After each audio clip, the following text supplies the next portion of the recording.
আসসালামু আলাইকুম। ওয়ালাইকুম আসসালাম রহমতুল্লাহ বরকাত। জি। শাহেদ, একটু মানে বিয়ের বিষয়ে প্রশ্ন করতে চাচ্ছিলাম। আমি 2021 সাল থেকে বিয়ের জন্য চেষ্টা করতেছি আর কি। তো হুম। হচ্ছে যে আমার আব্বা মা চাচ্ছে যে ওনারা যেরকম মেয়ে পছন্দ করে ওরকম বিয়ে করতে, আর আমি চাচ্ছি যে আমার মতন বিয়ে, আমার পছন্দের বিয়ে করতে। এখন হুম। সম্প্রতি একটা সমস্যা হচ্ছে, যে হচ্ছে আব্বা মা অনুমতি নিয়ে একটা মেয়েকে দেখতে গেলাম। মেয়ে পছন্দ হয়েছে এবং মেয়ের বাড়ির থেকেও সাপোর্ট দিচ্ছে আমাকে বিয়ের জন্য, কিন্তু আব্বা আম্মা রাজি হচ্ছে না। এবং আমি জোর দেওয়াতে তারা এমন ব্যবহার করছে যে মেয়ের সাথে মেয়েকে বিয়ে করলে তারা সম্পর্ক ছিন্ন করতে পারে। তো এই ক্ষেত্রে আমি কি ধরনের সিদ্ধান্ত নিতে পারি বুঝতে পারতেছি না। কেন রাজি হচ্ছে না, এটা উত্তর দাও। বাপ মা রাজি না আহ হওয়ার কারণ কি?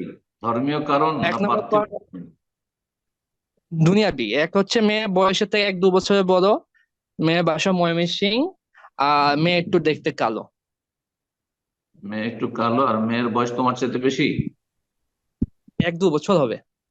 ও আচ্ছা, জায়েজ আছে, কিন্তু কথা হচ্ছে যে এই সব ক্ষেত্রগুলো জরুরি নয় যে তোমার সেখানে বিয়ে করতে হবে। যখন মা বাবা বলছে যে মেয়ে কালো, বিয়ে করে না, আর বয়স বেশি না, এরকম বউ নিয়ে আসিও না, তাহলে মা বাবার কথা শোনা উচিত। কিন্তু যদি বলে যে না, তাদের কাছ থেকে যৌতুক পাওয়া যাবে না, তারা কিছু দেবে না, অথবা তারা গরিব, হ্যাঁ, অথচ মেয়ে দিনদার, হ্যাঁ, মেয়ের মধ্যে ত্রুটি, এ দিনদারি তো কোনো ত্রুটি নাই, তাহলে তখন বাপ মায়ের কথা শুনতে হবে না। বাপ মায়ের কথা শুনতে হবে।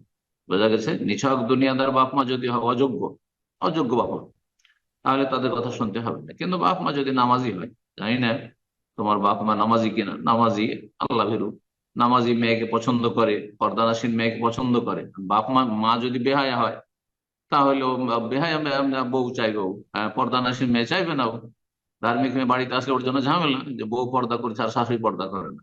এমন হলে তখন ওই মায়ের কথা শুনতে হবে, ওই বাবার কথা শুনতে হবে। কথা বোঝা গেছে? কিন্তু যখন বলছে যে না, মেয়ে একটু সামলা বা কালো, আর মেয়ের বয়স তোমার চাইতে বেশি হয়ে যাচ্ছে, তুমি করিও না, এই বিষয়গুলিতে বাপ মায়ের কথা শোনা উচিত, আমি যেটা বুঝি। আল্লাহ তাআলা।